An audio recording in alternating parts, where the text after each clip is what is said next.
ನೋಡ್ತಾ ಇದ್ರ BBC news. ನಾನು ಸುಭಾಕತ್. ಹಾಸನ ಜಿಲ್ಲೆಯ ದಿನದ ಪ್ರಮುಖ ಸುದ್ದಿಗಳ ಕ್ವಿಕ್ ರೌಂಡ್ ಆಫ್ ನಲ್ಲಿ ಮೊದಲದಾಗಿ ಹೆಡ್ಲೈನ್ಸ್. ಹಾಸನ ಜಿಲ್ಲೆಯಲ್ಲಿ ಮುಂದುವರೆದ ಕಾಡಾನೆ ಹಾವಳಿ, ಕಣ್ಣೀರಿಟ್ಟ ಕಾಫಿ ಬೆಳೆಗಾರರು, ಅರಣ್ಯ ಇಲಾಖೆಯಿಂದ ಸೆರೆ ಕಾರ್ಯಾಚರಣೆ. ಅಕ್ರಮ ಪರಿಶೀಲನೆಗಾಗಿ ಸರ್ವೆ ಕಾರ್ಯ, ಎಸ್ಐಟಿ ರಚನೆ ಉದ್ದೇಶ ವಿಫಲ, ಅರಣ್ಯ ಭೂಮಿ ಒತ್ತುವರಿ ತೆರವು ಕಾರ್ಯ ನಡೆಯದಿರುವುದಕ್ಕೆ ಬಿ ಶಿವರಾಮ್ ಬೇಸರ.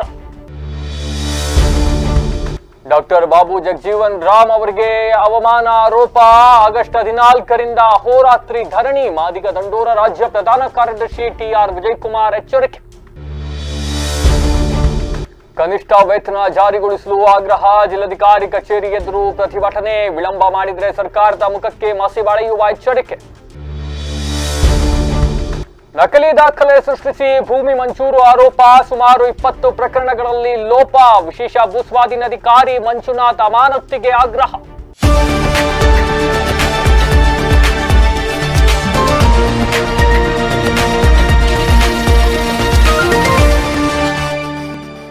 ವಾರ್ತೆಗಳ ವಿವರ. ಹಾಸನ ಜಿಲ್ಲೆಯ ಸಕಲೇಶಪುರ ತಾಲೂಕಿನ ಹೆತ್ತೂರು ಹೋಬಳಿಯ ಒಳಲಹಳ್ಳಿ ಗ್ರಾಮ ಪಂಚಾಯಿತಿ ವ್ಯಾಪ್ತಿಯ ಕರಡಿಗಾಲ ಗ್ರಾಮದಲ್ಲಿ ಒಂಟಿ ಕಾಡಾನೆಯೊಂದು ಕಳೆದ 3 ದಿನಗಳಿಂದ ಬೀಡು ಬಿಟ್ಟಿದ್ದು, ರಮೇಶ್ ಎಂಬುವರ ತೋಟಕ್ಕೆ ನುಗ್ಗಿ ಫಸಲಿಗೆ ಬಂದಿದ್ದಂತ ಸುಮಾರು 50ಕ್ಕೂ ಹೆಚ್ಚು ಕಾಫಿ ಗಿಡಗಳನ್ನ ತುಳಿದು ನಾಶಪಡಿಸಿದ್ದಾವೆ. ಸುಮಾರು 30 ವರ್ಷಗಳ ಪರಿಶ್ರಮದಿಂದ ಬೆಳೆದಿದ್ದಂತಹ ಗಿಡಗಳು ನೆರಕುಳಿದಿರ್ತಕ್ಕಂಥದ್ದು, ಎಲ್ಲೊಂದ್ ಕಡೆ ಬೆಳೆಗಾರರಿಗೆ ತೀವ್ರ ನಷ್ಟವಾಗಿರ್ತಕ್ಕಂಥದ್ದು. ಹೀಗಾಗಿ ಅರಣ್ಯ ಇಲಾಖೆ ಕೂಡಲೇ ಆನೆಗಳನ್ನ ಸ್ಥಳಾಂತರಿಸಲು ತೋಟದ ಮಾಲೀಕರು ಹಾಗೂ ಗ್ರಾಮಸ್ಥರು ಆಗ್ರಹಿಸಿದ್ದಾರೆ. ಇದು ಒಂದು ಕಡೆ ಆದ್ರೆ, ಮತ್ತೊಂದೆಡೆ ಮದದಲ್ಲಿರ್ತಕ್ಕಂಥ ಕೆಪಿ ಕಾಲರ್ 2 ಕಾಡಾನೆ ಹಾಗೂ ಭುವನೇಶ್ವರಿ ಗುಂಪಿನಲ್ಲಿರ್ತಕ್ಕಂಥ ಕಾಡಾನೆಯನ್ನ ಸೆರೆ ಹಿಡಿಯೋದಕ್ಕೆ ಅರಣ್ಯ ಇಲಾಖೆ ಮುಂದಾಗಿರ್ತಕ್ಕಂಥದ್ದು.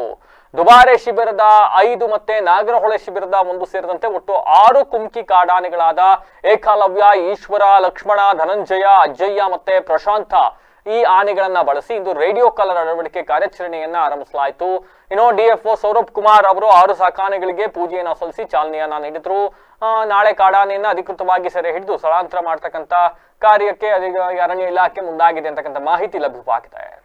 ಸುಪ್ರೀಂ ಕೋರ್ಟ್ ನಿರ್ದೇಶನದಂತೆ ಕಂದಾಯ ಇಲಾಖೆ ವಶದಲ್ಲಿರ್ತಕ್ಕಂಥ ಮೀಸಲು ಅರಣ್ಯ ಭೂಮಿಯನ್ನ ಅರಣ್ಯೇತರ ಉದ್ದೇಶಗಳಿಗೆ ಅಕ್ರಮವಾಗಿ ಹಂಚಿಕೆ ಮಾಡಲಾಗಿದೆಯೇ ಎಂಬುದನ್ನ ಪತ್ತೆ ಹಚ್ಚಿ ಸರ್ಕಾರಕ್ಕೆ ವಾಪಸ್ ಪಡೆದುಕೊಳ್ಳಲು ರಚನೆಯಾಗಿರ್ತಕ್ಕಂಥ ಎಸ್ಐಟಿ ಸರಿಯಾಗಿ ಕೆಲಸವನ್ನ ಮಾಡ್ತಾ ಇಲ್ಲ ಅಂತ ಮಾಜಿ ಸಚಿವ ಬಿ ಶಿವರಾಮ್ ಆರೋಪಿಸಿದ್ದಾರೆ. ಸುದ್ದಿಗೋಷ್ಠಿಯಲ್ಲಿಂದು ಮಾತನಾಡಿರ್ತಕ್ಕಂಥ ಅವರು, ಪರಿಶೀಲನೆಗಾಗಿ ಸರ್ವೆ ಕಾರ್ಯ ನಡೆಸಲು ಕರ್ನಾಟಕ ಸರ್ಕಾರ ರಾಜ್ಯ ಮತ್ತೆ ಪ್ರತಿ ಜಿಲ್ಲಾ ಮಟ್ಟದಲ್ಲಿ ವಿಶೇಷ ತನಿಖಾ ತಂಡವನ್ನ 2025ರ ಸೆಪ್ಟೆಂಬರ್ನಲ್ಲೇ ರಚನೆ ಮಾಡಿದೆ. ಜಿಲ್ಲೆ ಮಟ್ಟದ ಸಮಿತಿಗೆ ಜಿಲ್ಲಾಧಿಕಾರಿಯವರು ಮುಖ್ಯಸ್ಥರಾಗಿರ್ತಾರೆ, ಅರಣ್ಯ ಸಂರಕ್ಷಣಾಧಿಕಾರಿಗಳು ಮತ್ತೆ ಭೂ ದಾಖಲೆಗಳ ಉಪನಿರ್ದೇಶಕರು ಸದಸ್ಯರಾಗಿರ್ತಾರೆ. ಈ ಸಮಿತಿಯು ಕಾನೂನು ಪ್ರಕಾರ 1 ವರ್ಷದೊಳಗೆ ಒತ್ತುವರಿ ಪತ್ತೆ ಮಾಡಿ ಅದನ್ನ ತೆರವುಗೊಳಿಸಿ ವರದಿ ನೀಡಬೇಕು. ಆದ್ರೆ ಈ ರೀತಿಯ ಯಾವುದೇ ಲಕ್ಷಣ ಕಾಣಿಸ್ತಾ ಇಲ್ಲ ಅಂತ ಬೇಸರವನ್ನ ಹೊರಹಾಕಿದ್ದಾರೆ.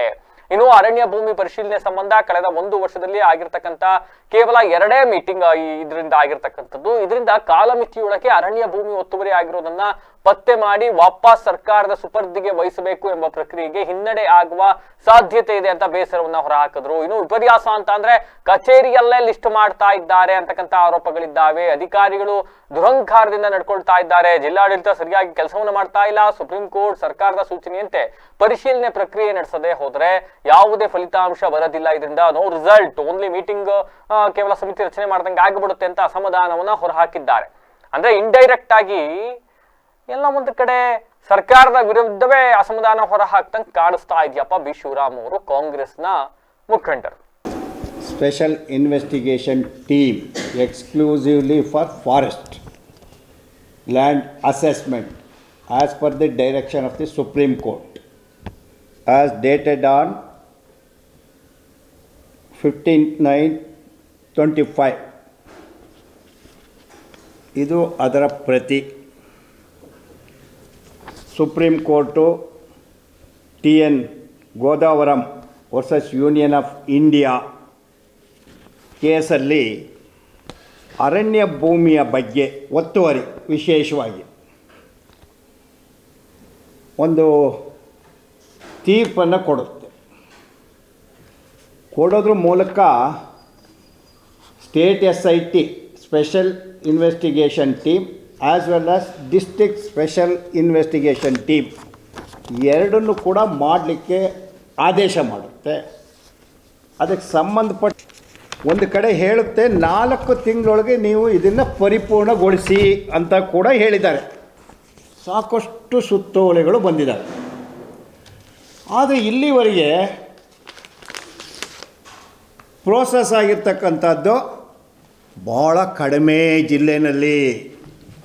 ಬಹುಶಃ ನನಗೆ ತಿಳಿದ ಹಾಗೆ ಕೇವಲ 2 ಮೀಟಿಂಗ್ಗಳು, ಜನವರಿಯಲ್ಲಿ ಒಂದು, ಫೆಬ್ರವರಿಯಲ್ಲಿ ಒಂದು, ಏಪ್ರಿಲ್ನಲ್ಲೊಂದು, 2 ಮೀಟಿಂಗ್ ಬಿಟ್ಟರೆ ಇವತ್ತಿನವರೆಗೂ ಮೀಟಿಂಗ್ಗಳು ಆಗಿಲ್ಲ. 22/1/26 ಜಿಲ್ಲಾಧಿಕಾರಿಗಳ ಅಧ್ಯಕ್ಷತೆಯಲ್ಲಿ ಆಗಿ ಒಂದು ಪ್ರೊಸೀಡಿಂಗ್ಸ್ ಆಗುತ್ತೆ. ಸಬ್ಸಿಕ್ವೆಂಟಾಗಿ 6/4/26 ಅವಾಗ ಏನಾಗುತ್ತೆ ಅಂತ ಅಂದರೆ, ಕ್ರಮಬದ್ಧವಾಗಿ ಎಲ್ಲರಿಗೂ ಕೂಡ ಭೂಮಿ ಹೊಂದಿದವರಿಗೆ ನ್ಯಾಯ ಸಿಗುತ್ತೆ ಅಂತಕ್ಕಂಥದ್ದು ನನ್ನ ಒತ್ತಾಯ. ಇಲ್ಲಾಂದ್ರೆ ಏನಾಗುತ್ತೆ, ನನಗೆ ತಿಳಿದಂಗೆ ಇದು ಒಂದು ಕೇಸಲ್ಲಿ ಮಾತ್ರ ಕ್ರಮಬದ್ಧವಾಗಿ ಮಾಡ್ತಾಯಿದ್ದಾರೆ. ನೋಡಿ, ಈಗ ನೀಲಗಿರಿ ಕಾವಲ್ ಇದು ಘೋಷಿತ ಅರಣ್ಯ ನಂಬರ್ ಸೆಕ್ಷನ್ 4. ಇದರಲ್ಲಿ ಒಟ್ಟು ಫಲಾನುಭವಿಗಳು ಎಷ್ಟಿದೆ ಅಂತೇಳಿ ಗುರುತಿಸಿದ್ದಾರೆ. ನೋಡಿ, ದಿಸ್ ಈಸ್ ದಿ ಪಟ್ಟಿ. ಒಟ್ಟು ಪಟ್ಟಿನಲ್ಲಿ ಹಳ್ಳಿಗಳಿರ್ತಕ್ಕಂಥದ್ದು 20 ಹಳ್ಳಿಗಳಿದೆ. ಅಂಡರ್ ಸೆಕ್ಷನ್ 4 ಘೋಷಿತ ಅರಣ್ಯ. ಅದಕ್ಕೆ ವ್ಯವಸ್ಥಾಪನಾ ಅಧಿಕಾರಿಯ ನೇಮಕಾತಿ. ಆ ಮೂಲಕ ಪ್ರತಿ ಹಳ್ಳಿಗೆ ಹೋಗಿ ಅವರು ಅವರ ದಾಖಲಾತಿಗಳನ್ನು ಪಡೆಯೋದ್ರ ಮೂಲಕ GPS ಮಾಡ್ತಾರೆ. GPS ಮಾಡಿ ಅವರು ಯಾವ ಪ್ರಮಾಣದಲ್ಲಿ ಹಕ್ಕನ್ನು ಹೊಂದಿದ್ದಾರೆ.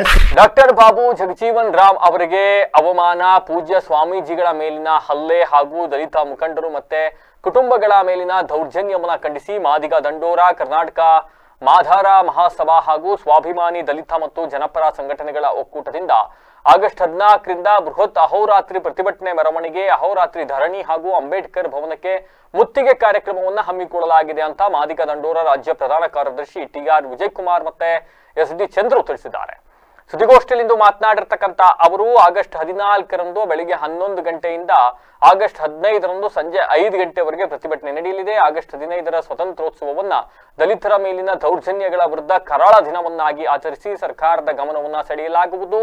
ಹೇಮಾವತಿ ಪ್ರತಿಮೆ ಮುಂಭಾಗದಿಂದ ಪ್ರತಿಭಟನಾ ಮೆರವಣಿಗೆ ಆರಂಭವಾಗಿ ಅಂಬೇಡ್ಕರ್ ಭವನದವರೆಗೆ ಸಾಗುತ್ತೆ. ಬಳಿಕ SP ಕಚೇರಿ ಮುಂಭಾಗದಲ್ಲಿ ಧರಣಿಯನ್ನು ನಡೆಸಿ ಜಿಲ್ಲಾಧಿಕಾರಿ ಕಚೇರಿ ಆವರಣದಲ್ಲಿ ಸಭೆಯನ್ನು ನಡೆಸಲಾಗುವುದು ಅಂತ ಹೇಳಿದ್ರು.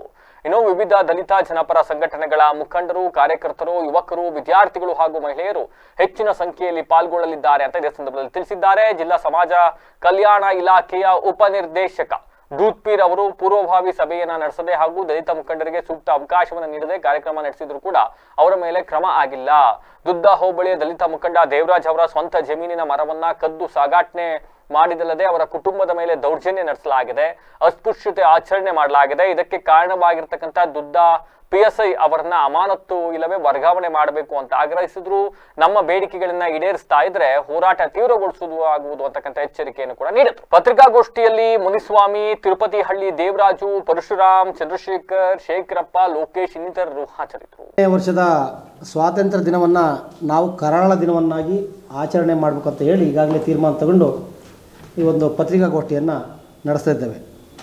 ಈ ನಿಟ್ಟಿನಲ್ಲಿ ಬಹುತೇಕ ರಾಜ್ಯದಲ್ಲಿ ತಾವು ಗಮನಿಸ್ತಾ ಇರೋ ಹಾಗೆ ಭೂಮಾನಂದನ ಕೊಲೆ ಪ್ರಕರಣ, ಆಡು ಹಗಲೆ ರಾಯಚೂರಿನಲ್ಲಿ, ದಾವಣಗೆರೆಯಲ್ಲಿ ದಲಿತರು ದೇವಸ್ಥಾನಕ್ಕೆ ಪ್ರವೇಶ ಮಾಡಿದರು ಅಂತ ಹೇಳಿ ಕಂಬಕ್ಕೆ ಕಟ್ಟಿ ಹಲ್ಲೆ, ಜೊತೆಗೆ ಯಾವ ಅಂಬೇಡ್ಕರ್, ಯಾವ ಜಗಜೀವನ್ ರಾಮ್ ಸಾಹೇಬರು ಈ ಸಮುದಾಯಗಳಿಗೋಸ್ಕರ ಸಂವಿಧಾನದ ಉಪಸಮಿತಿಯಲ್ಲಿ ಕೆಲಸ ಮಾಡಿದಂಥ ಮಾಜಿ ಪ್ರಧಾನಿಗಳಾದಂಥ ಜಗಜೀವನ್ ರಾಮ್ ಸಾಹೇಬರ ಪುಣ್ಯಸ್ಮರಣೆಯನ್ನು ಮಾಡ್ತಕ್ಕಂಥ ಸಂದರ್ಭದಲ್ಲಿ ಇದೇನು ಮಾಡಲೇಬೇಕು ಅಂತ ಏನಿಲ್ಲ ಹೇಳ್ತಕ್ಕಂಥ ಒಬ್ಬ ಮಾತೃ ಇಲಾಖೆಯ ಉಪನಿರ್ದೇಶಕರಂಥ ದೂತ್ವೀರ್ ಅವರ ಉಡಾಪೆಯ ವರ್ತನೆ, ಹಾಗೆಯೇ ಜಿಲ್ಲೆ ಒಳಗಡೆ ಮತ್ತೊಬ್ಬರು PSI ದುದ್ದ PSI ಅಂತಿಮ ಅಂತಕ್ಕಂಥವ್ರು ನಮ್ಮ ಲೋಕಲ್ ಲೀಡರ್ ಆಗಿರ್ತಕ್ಕಂಥ ದೇವರಾಜು ಅವ್ರ ಮೇಲೆ ಒಂದು ದೌರ್ಜನ್ಯ, ಇದ್ರ ಜೊತೆಗೆ ಇವತ್ತು ಇಷ್ಟು 80 ವರ್ಷ ಸ್ವಾತಂತ್ರ್ಯ ಬಂದು 80 ವರ್ಷ ಕಳೆದರೂ ಕೂಡ ಒಂದು ಉಪಮುಖ್ಯಮಂತ್ರಿ ಸ್ಥಾನಕ್ಕೆ ಕಾಂಗ್ರೆಸ್ನಲ್ಲಿ ದೈನೇಸಿ ಬೇಡ್ತಾ ಇರ್ತಕ್ಕಂಥ ಈ ಸಮುದಾಯದ ನಾಯಕರು ಕೆ ಎಚ್ ಮುನಿಯಪ್ಪನವರು. ಇಷ್ಟೆಲ್ಲದರ ನಡುವೆ ಈ ಒಂದು ಕಿರುಕುಳವನ್ನು ನಮಗೆ ಸಹಿಸಲಿಕ್ಕಾಗ್ದೇ ಇಷ್ಟಾದರೂ ಕೂಡ ಹಾಸನ ಜಿಲ್ಲಾಡಳಿತ 6ನೇ ತಾರೀಕು ಬಾಬು ಜಗಜೀವನ್ ರಾಮ್ ಅವ್ರಿಗೆ ಅವಮಾನ ಮಾಡಿದರೂ ಕೂಡ ಅದನ್ನು ADC ಅವರು ಸ್ಪಾಟಲ್ಲಿ ಇದ್ದು ಕೂಡ ಅವ್ರು ಕಂಟ್ರೋಲ್ ಮಾಡಿರ್ಬೋದು. ಆದರೆ ಆತನ ಮೇಲೆ ಕ್ರಮ ತಗೋಬೇಕಾಯ್ತು, ಇವತ್ತರೂ ಕೂಡ ಕ್ರಮ ತಗೊಂಡಿಲ್ಲ. ಆತನ ಸಸ್ಪೆಂಡ್ ಮಾಡಬೇಕಾಯ್ತು, ಮಾಡಿಲ್ಲ.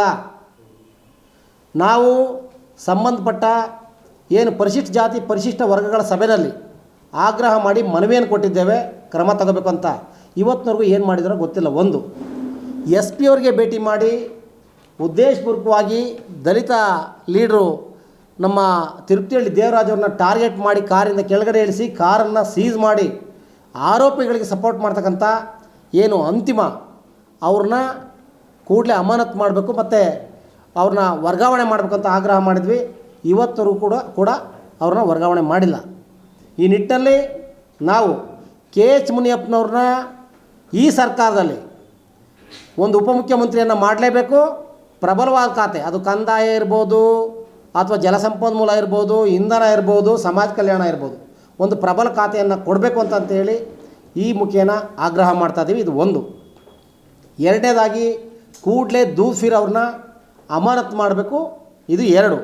ಮೂರನೇದಾಗಿ ಅಂತಿಮ ಅವ್ರನ್ನ ಅಮಾನತು ಮಾಡಿ ವೇತನ ಪರಿಷ್ಕರಣೆ ಕುರಿತು ಹೊರಡಿಸಿರುವ ಅಧಿಸೂಚನೆಯನ್ನ ಕಡ್ಡಾಯವಾಗಿ ಜಾರಿಗೆ ತರುವಂತೆ ಆಗ್ರಹಿಸಿ ಜಿಲ್ಲಾಧಿಕಾರಿ ಕಚೇರಿ ಮುಂದೆ ಸರ್ಕಾರಿ ಹೊರಗುತ್ತಿಗೆ ನೌಕರರ ಸಂಘದಿಂದ ಪ್ರತಿಭಟನೆಯನ್ನು ನಡೆಸಲಾಗಿದೆ.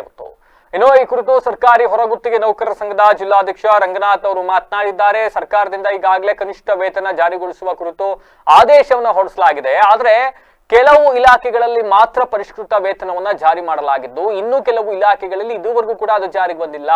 ಇನ್ನು ಅಧಿಕೃತವಾಗಿ ಕನಿಷ್ಠ ವೇತನವನ್ನು ಜಾರಿಗೊಳಿಸದ ಇಲಾಖೆಗಳ ಅಧಿಕಾರಿಗಳ ವಿರುದ್ಧ ಕೂಡಲೇ ಕಠಿಣ ಕ್ರಮವನ್ನ ಕೈಗೊಳ್ಳಬೇಕು ಅಂತ ಜಿಲ್ಲಾಧಿಕಾರಿಗಳಿಗೆ ಮನವಿಯನ್ನ ಮಾಡಲಾಗಿದೆ. ಜೊತೆಗೆ ಸರ್ಕಾರಕ್ಕೂ ಕೂಡ ಎಚ್ಚರಿಕೆ ನೀಡಲಾಗಿದ್ದು, ಕನಿಷ್ಠ ವೇತನ ಜಾರಿಗೊಳಿಸ್ತಾ ಇದ್ರೆ ಲೆಕ್ಕ ಪರಿಶೋಧನಾ ಇಲಾಖೆಯಲ್ಲಿ ತಡೆ ಹಿಡಿದು ಪರಿಶೀಲನೆ ಮಾಡೋದಾಗಿ ಬರೀ ಮೌಖಿಕವಾಗಿ ಹೇಳಿಕೆಯನ್ನ ನೀಡ್ತಾ ಇರೋದನ್ನ ಬಿಟ್ಟು ಕೂಡಲೇ ಇದನ್ನ ಜಾರಿಗೊಳಿಸಬೇಕು. ಒಂದು ವೇಳೆ ಕನಿಷ್ಠ ವೇತನವನ್ನ ಆದಷ್ಟು ಬೇಗ ಜಾರಿಗೊಳಿಸ್ತಾ ಹೋದ್ರೆ ರಾಜ್ಯದ ಹೊರಗುತ್ತಿಗೆ ನೌಕರರ ಪ್ರತಿಯೊಬ್ಬ ಸಂಘದ ಸದಸ್ಯರು ಕೂಡ ಫ್ರೀಡಂ ಪಾರ್ಕ್ ನಲ್ಲಿ ಒಟ್ಟುಗೂಡಿ ಸರ್ಕಾರದ ಮುಖಕ್ಕೆ ಮಸಿ ಬಳಿಯುವ ಮೂಲಕ ಉಗ್ರ ಹೋರಾಟವನ್ನ ಮಾಡಲಾಗುವುದು ಅಂತಕ್ಕಂಥ ಎಚ್ಚರಿಕೆಯನ್ನ ನೀಡಿದ್ದಾರೆ. ಏನು ಕನಿಷ್ಠ ವೇತನ ಸರ್ಕಾರದಿಂದ ಆಲ್ರೆಡಿ ಆದೇಶ ಆಗಿದೆ, ಅದನ್ನು ಹಿಂಪಡೆಯುವಂಥ ಸರ್ಕಾರ ಹುನ್ನಾರ ಅಂತ ನಡೆದಿದೆ ಅಂತ ಹೇಳೋಕ್ಕೆ ಇಷ್ಟಪಡ್ತೀನಿ. ಯಾಕೆ ಅಂದರೆ ಕೆಲವೊಂದು ವಿಚಾರಗಳಲ್ಲಿ ಎಲ್ಲ ಇಲಾಖೆಗಳಲ್ಲೂ ಆಲ್ರೆಡಿ ಪರಿಷ್ಕೃತ ವೇತನವನ್ನು ಜಾರಿ ಮಾಡಿದ್ದಾರೆ, ಕೆಲವೊಂದು ಇಲಾಖೆಗಳಲ್ಲಿ ಮಾಡಿಲ್ಲ. ಇನ್ನೂ ಮಾಡಿರುವಂಥ ಇಲಾಖೆಯ ಅಧಿಕಾರಿಗಳಿಗೆ ಫಸ್ಟದಾಗಿ ನಾನು ಅಭಿನಂದನೆಯನ್ನು ಸಲ್ಲಿಸೋಕ್ಕೆ ಇಷ್ಟಪಡ್ತೀನಿ. ಇನ್ನೇನು ಕೆಲವೊಂದು ಇಲಾಖೆಗಳಲ್ಲಿ ಇನ್ನೂ ಅಧಿಕೃತವಾಗಿ ಜಾರಿಗೊಳಿಲ್ಲ ಅಂಥ ಇಲಾಖೆಯ ಅಧಿಕಾರಿಗಳನ್ನ ಕೂಡಲೇ ಒಂದು ಶಿಸ್ತು ಕ್ರಮವನ್ನು ಕೈಗೊಳ್ಳಬೇಕು ಅಂತ ನಾನು DC ಗೆ ಮನವಿ ಮಾಡ್ತಾಯಿದ್ದೀನಿ. ಹಾಗೆಯೇ ಸರ್ಕಾರಕ್ಕೂ ಒಂದು ಎಚ್ಚರಿಕೆಯನ್ನು ಕೊಡ್ತಾಯಿದ್ದೀನಿ. ಈಗೇನು ಕನಿಷ್ಠ ವೇತನ ಜಾರಿಗೊಳಿಸಿದ್ರೆ ಈ ಲೆಕ್ಕ ಪರಿಶೋಧನಾ ಇಲಾಖೆಯಲ್ಲಿ ಅದನ್ನು ತಡೆ ಹಿಡಿದು ಅದನ್ನು ಪರಿಶೀಲನೆ ಮಾಡ್ತೀವಿ ಅಂತ ನೀವೇನು ಈಗ ಮೌಖಿಕವಾಗಿ ಅದರ ಲೆಕ್ಕ ಇದರಲ್ಲಿ ನೀವು ಹೇಳ್ತಾ ಇದ್ದೀರಾ, ಅದನ್ನು ನಾವು ಇನ್ನೂ ಅದನ್ನು ನೀವು ಮಾಡ್ತಿರೋ ಬಿಡ್ತೀರಾ, ಪರಿಶೀಲನೆ ಮಾಡ್ತಿರೋ ಬಿಡ್ತೀರೋ ಗೊತ್ತಿಲ್ಲ. ಆದಷ್ಟು ಬೇಗ ಈ ಒಂದು ಕನಿಷ್ಠ ವೇತನವನ್ನು ನೀವು ಜಾರಿಗೊಳಿಸಲಿಲ್ಲ ಅಂತಂದರೆ ಇನ್ನೂ ಹೆಚ್ಚಿನ ಸಂಖ್ಯೆಯಲ್ಲಿ ಈ ಸರ್ಕಾರಿ ಹೊರಗುತ್ತಿಗೆ ನೌಕರರ ಪ್ರತಿಯೊಬ್ಬ ಸಂಘದ ಸದಸ್ಯರು ಫ್ರೀಡಂ ಪಾರ್ಕಲ್ಲಿ ಕೂತ್ಕೊಂಡು ಸರ್ಕಾರಕ್ಕೆ ಮುತ್ತಿಗೆ ಹಾಕುವಂಥ ಕೆಲಸವನ್ನು ಮಾಡ್ತೀನಿ ಅಂತ ಈ ಸಂದರ್ಭದಲ್ಲಿ ಹೇಳ್ತಾ ಇದ್ದೀನಿ. ಹಿಂದೆ ತಹಸೀಲ್ದಾರ್ ಆಗಿದ್ದಾಗ ನಕಲಿ ದಾಖಲೆಗಳನ್ನ ಸೃಷ್ಟಿ ಮಾಡಿ HRP ಸಂತ್ರಸ್ತರಿಗೆ ಭೂಮಿ ಮಂಜೂರು ಮಾಡಿರ್ತಕ್ಕಂಥ ಮಂಜುನಾಥ್ ಅವರು ಈಗ ವಿಶೇಷ ಭೂಸ್ವಾಧೀನಾಧಿಕಾರಿಯಾಗಿ ಅದೇ ಮಂಜೂರಾತಿಗಳನ್ನ ರದ್ದುಪಡಿಸಿದ್ದಾರೆ. ಸುಮಾರು 20 ಪ್ರಕರಣಗಳಲ್ಲಿ ಲೋಪ ಎಸಗಿರುವ ಮಂಜುನಾಥ್ ಅವರನ್ನ ತಕ್ಷಣ ಅಮಾನತುಗೊಳಿಸಿ ಅವರೇ ಮಾಡಿರುವ ಭೂ ಮಂಜೂರಾತಿ ಅಕ್ರಮಗಳ ಕುರಿತು ಸಮಗ್ರ ತನಿಖೆ ನಡೆಸಬೇಕು ಅಂತ ದಲಿತ ವಿಮೋಚನಾ ಮಾನವ ಹಕ್ಕುಗಳ ವೇದಿಕೆ ಮುಖಂಡ R ಮರಿಜೋಸೆಫ್ ಒತ್ತಾಯಿಸಿದ್ದಾರೆ. ಸುದ್ದಿಗೋಷ್ಠಿಯಲ್ಲಿ ಮಾತನಾಡಿರ್ತಕ್ಕಂಥ ಅವರು ಮಂಜುನಾಥ್ ಅವರು 2012ರಿಂದ 2016ರವರೆಗೆ ಹಾಸನ ತಾಲೂಕು ತಹಸೀಲ್ದಾರ್ ಆಗಿದ್ದಾಗ HRP ವ್ಯಾಪ್ತಿಯ ಭೂ ಮಂಜೂರಾತಿಯಲ್ಲಿ ನಿಯಮ ಉಲ್ಲಂಘನೆ ಮಾಡಿದ್ದಾರೆ ಅಂತ ದೂರಿದ್ರು. ಇನ್ನು ದುದ್ದಾ ಹೋಬಳಿಯ ಬೊಮ್ಮೇನಹಳ್ಳಿ ಗ್ರಾಮದ ಸರ್ವೆ ನಂಬರ್ 26, ಸೀಗೆಗುಡ್ಡ ಕಾವಲು, ಕಾರೆಕೆರೆ ಕಾವಲು ಮತ್ತಿತರ ಪ್ರದೇಶಗಳಲ್ಲಿ ಒಟ್ಟು 20 ಮಂದಿಗೆ ಭೂ ಕಾಯ್ದೆಯ ನಿಯಮಗಳನ್ನ ಉಲ್ಲಂಘಿಸಿ ಭೂಮಿ ಮಂಜೂರು ಮಾಡಲಾಗಿದೆ. ಈ ಮಂಜೂರಾತಿಗೆ ಸಂಬಂಧಿಸಿದಂತೆ ಮುಳುಗಡೆ ಸಂತ್ರಸ್ತರ ನಕಲಿ ದಾಖಲೆಗಳನ್ನ ಬಳಸಿಕೊಳ್ಳಲಾಗಿದೆ ಅಲ್ಲಿ ಅಂತಕ್ಕಂಥ ಆರೋಪವನ್ನು ಮಾಡಿದ್ದಾರೆ. ಅಂಡ್ SLO ಆದ ನಂತರ ತಹಸೀಲ್ದಾರ್ ಆಗಿದ್ದಾಗ ಅವರೇ ಮಂಜೂರು ಮಾಡಿದ್ದ HRP ಪ್ರಕರಣಗಳನ್ನ ಇವರೇ ರದ್ದುಗೊಳಿಸಿರ್ತಕ್ಕಂಥದ್ದು ಹಲವು ಅನುಮಾನಗಳಿಗೆ ಕಾರಣವಾಗಿದೆ. ಹೀಗಾಗಿ ಅವ್ರನ್ನ ಕೂಡಲೇ ಅಮಾನತು ಮಾಡಿ ತನಿಖೆ ಮಾಡಬೇಕು ಅಂತ ಒತ್ತಾಯಿಸಿದ್ರು. ಮಂಜುನಾಥ್ ಅವರು ಹಾಸನ, ಹೊಳೆನರಸೀಪುರ, ಸಕಲೇಶಪುರ ತಹಸೀಲ್ದಾರ್ ಆಗಿದ್ದ ಅವಧಿಯಲ್ಲಿ HRP ಭೂ ಮಂಜೂರಾತಿ ಪ್ರಕರಣವನ್ನ ಸಮಗ್ರವಾಗಿ ಪರಿಶೀಲನೆ ಮಾಡಬೇಕು, ಅವ್ರು ಏನೇನ್ ಮಾಡಿದ್ದಾರೆ ಅಂತ. ಅಧಿಕಾರಿಯೊಬ್ರು ಹಿಂದೆ ನಿರ್ವಹಿಸಿದ್ದ ಹುದ್ದೆ ಅವಧಿಯಲ್ಲಿ ನಡೆದಿರ್ತಕ್ಕಂಥ ಮಂಜೂರಾತಿ ಬಗ್ಗೆ ತರುವಾಯ ಅವರೇ ಈಗ ಕ್ರಮ ಕೈಗೊಂಡಿರ್ತಕ್ಕಂಥ ಹಿನ್ನೆಲೆಯಲ್ಲಿ ಇಡೀ ಪ್ರಕ್ರಿಯೆಯನ್ನ ಸ್ವತಂತ್ರ ತನಿಖಾ ಸಂಸ್ಥೆ ಅಥವಾ ಹಿರಿಯ ಅಧಿಕಾರಿಗಳ ಮೂಲಕ ಪರಿಶೀಲಿಸುವ ಅಗತ್ಯ ಇದೆ ಅಂತ ಹೇಳಿದ್ರು. ಈ ಹಿನ್ನೆಲೆಯಲ್ಲಿ ಮಂಜುನಾಥ್ ಅವರನ್ನ ವಿಶೇಷ ಭೂಸ್ವಾಧೀನ ಅಧಿಕಾರಿ ಹುದ್ದೆಯಿಂದ ಅಮಾನತುಗೊಳಿಸಿ ಅವರ ಹಿಂದಿನ ಸೇವಾವಧಿಯ ಭೂ ಮಂಜೂರಾತಿಗಳ ಕುರಿತು ಉನ್ನತ ಮಟ್ಟದ ಸಮಗ್ರ ತನಿಖೆಯನ್ನು ನಡೆಸಬೇಕು ಅಂತ ಸರ್ಕಾರ ಹಾಗೂ ಜಿಲ್ಲಾಡಳಿತವನ್ನು ಒತ್ತಾಯಿಸಿದ್ರು. ಪತ್ರಿಕಾಗೋಷ್ಠಿಯಲ್ಲಿ ನವೀನ್ ಸದಾ, ಹಕ್ಕಿಪಿಕ್ಕಿ ಬುಡಕಟ್ಟು ಸಮಿತಿಯ ಸತ್ಯರಾಜು, ದಲಿತ ಮುಖಂಡರಾದ ಪ್ರೇಮಕುಮಾರ್, ಕಿರೀಟಪ್ಪ ಇನ್ನಿತರರು ಹಾಜರಿದ್ದರು. ಪೇಕ್ ಸರ್ಟಿಫಿಕೇಟಿಗೆ ಮುಳುಗಡೆ ಸಂತ್ರಸ್ತರ ಹೆಸರಲ್ಲಿ 2ನೇ ಗ್ರ್ಯಾಂಟು 3ನೇ ಗ್ರ್ಯಾಂಟ್ ಬರುತ್ತಲ್ಲ, ಅಂಥ ಪೇಕ್ ಸರ್ಟಿಫಿಕೇಟಿಗೆ 20 ಗ್ರ್ಯಾಂಟ್ ಮಾಡಿ ದುದ್ದ ಹೋಬಳಿ ಬೊಮ್ಮೆನಹಳ್ಳಿ ಸರ್ವೆ ನಂಬರ್ 26 4 ಎಕರೆ. ಇಲ್ಲಿ ಸೀಗೆಗುಡ್ಡ ಕಾವಲುಗಳು ಮಾಡೋಕ್ಕೆ ಬರೋಲ್ಲ, ಕಾರೆಬೆರೆ ಕಾವಲುಗಳು ಮಾಡೋಕ್ಕೆ ಬರೋಲ್ಲ. ಇಂಥ ಕಾವಲುಗಳನ್ನು 20 ಪ್ರಕರಣಗಳನ್ನ ಇವರೇ ಮಂಜೂರು ಮಾಡಿದ್ದಾರೆ 2012ರಿಂದ 16ವರೆಗೆ ಇದ್ದಂಥ ಸಂದರ್ಭದಲ್ಲಿ. ಅದರಲ್ಲಿ ನಿಮಗೆ ಅದು ಪಟ್ಟಿನೂ ಕೊಟ್ಟಿನಿ, ಅವರು ಹುದ್ದೆ ಪದ ನಿಮಿತ್ತ ಪಟ್ಟಿ ಕೊಟ್ಟಿದ್ವಿ. ಅದಾದಮೇಲೆ ಇಲ್ಲಿ HRPದು ವಜಾ ಆಗ್ತಾವಲ್ಲ, 3 ಜನ AC ಅಕ್ರಮ್ ಪಾಷ್ ಅವರಿದ್ದಾಗ ತನಿಖೆ ವಹಿಸಿದಾಗ 3 ಜನ AC, Hassan AC, Chikkamagaluru AC ಮತ್ತು ಇಲ್ಲಿ ADC ಅವ್ರನ್ನ ವಹಿಸಿದಾಗ 414 ಪ್ರಕರಣಗಳು ಪಕ್ಕ ಇದು ಫೇಕ್ ಅಂತ ಗೊತ್ತಾಗಿ ಅದನ್ನು ಫೈಲ್ನ ಸೀಸ್ ಮಾಡಿ ಸಕಲೇಶಪುರದ ಟ್ರೆಜರಿ ಇಟ್ಟಿರ್ತಾರೆ.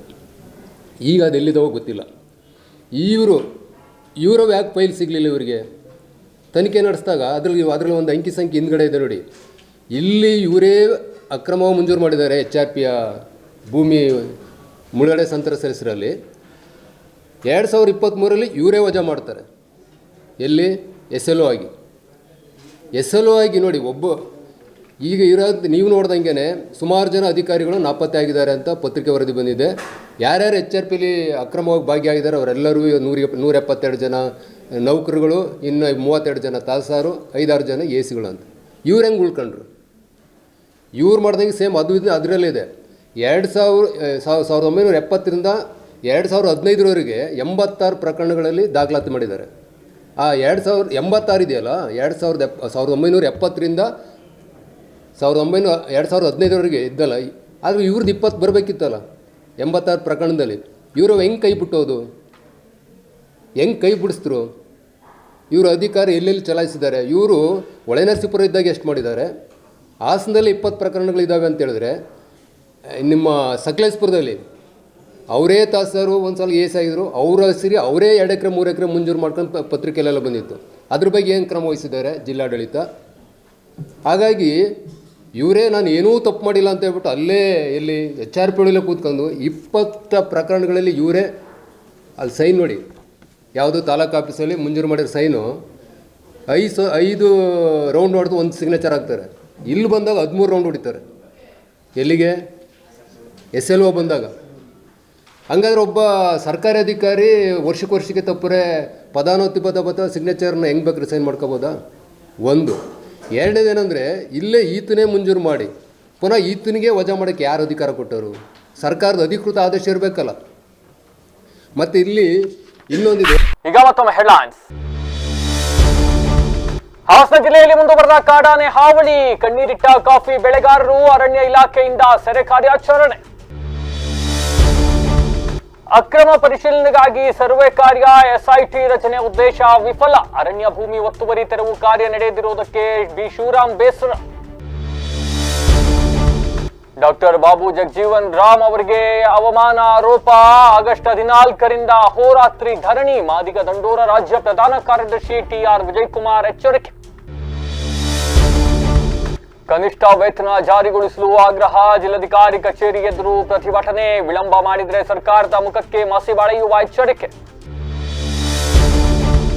ನಕಲಿ ದಾಖಲೆ ಸೃಷ್ಟಿಸಿ ಭೂಮಿ ಮಂಜೂರು ಆರೋಪ, ಸುಮಾರು 20 ಪ್ರಕರಣಗಳಲ್ಲಿ ಲೋಪ, ವಿಶೇಷ ಭೂಸ್ವಾಧೀನಾಧಿಕಾರಿ ಮಂಜುನಾಥ್ ಅಮಾನತಿಗೆ ಆಗ್ರಹ. ಇದಾಗ್ತೊತ್ತಿನ ವಿಶೇಷ. ನಿರಂತರ ಸುದ್ದಿಗಾಗಿ ನೋಡ್ತಾರೆ BBC TV, ಸತ್ಯದ ಕಡೆ ನಮ್ಮ ನಡೆ.